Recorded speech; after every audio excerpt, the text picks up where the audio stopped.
There once was a wealthy landlord who lived in a grand, aging mansion at the edge of town. From the outside, it looked perfect. Tall stone walls, golden lamps, heavy wooden doors.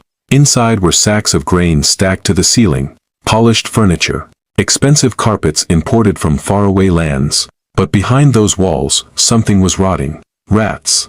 They were everywhere, scratching inside the walls at night, gnawing through wheat sacks, chewing expensive silk coats, running boldly across the dining hall floor. The landlord, a proud man who cared deeply about his image, felt humiliated. How could a man so wealthy lose to creatures so small? Every night he lay awake listening to the scratching, and every night his anger grew. Finally, he decided to end it. He went to the market and purchased a rare white cat. It was beautiful, pure white fur, sharp eyes, graceful posture, expensive, elegant, efficient. From the moment it entered the house, the hunt began. Within 2 days, the scratching stopped. No more torn sacks.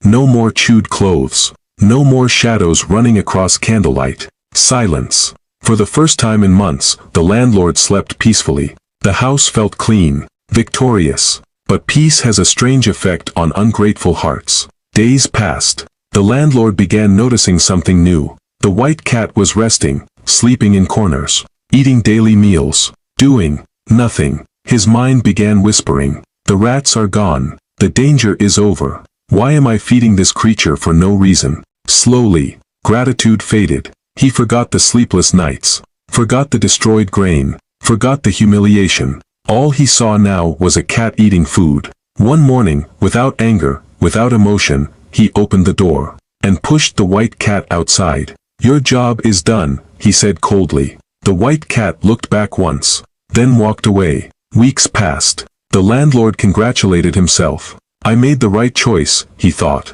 But problems rarely disappear forever. 1 month later, the scratching returned, but this time, louder.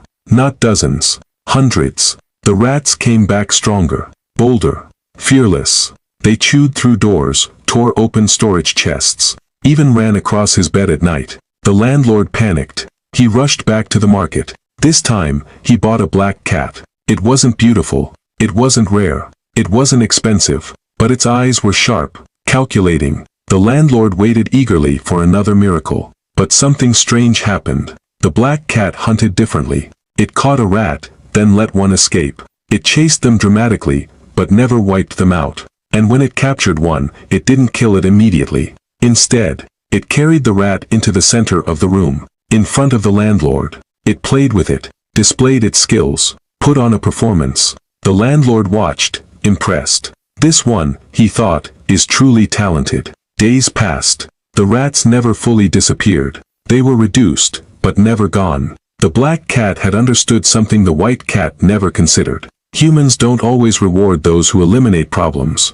They reward those who remain necessary. If the rats vanished completely, the black cat would become useless. So it created balance. Just enough fear to remain valuable. Months turned into years. The landlord became dependent. As long as there are rats, he believed, this cat is protecting me. The black cat ate the finest food, slept on velvet cushions, lived like royalty. The rats still caused damage, but the landlord felt secure, because he had something to point to. A hunter, a solution, even if the problem was never truly gone. And here lies the uncomfortable truth. In this world, people are often punished for solving problems too well. The white cat finished the job honestly, so it became unnecessary. The black cat maintained the problem carefully, so it became indispensable. Many workplaces function this way. Many systems function this way. Many relationships function this way. Some people remove chaos. Others manage it just enough to stay important. Capability is respected, but dependency is protected. So ask yourself, are you the white cat, or the black one? And if you are the landlord, be careful who you discard. Because one day, you may realize, you didn't lose an animal. You lost the only true protector you ever had.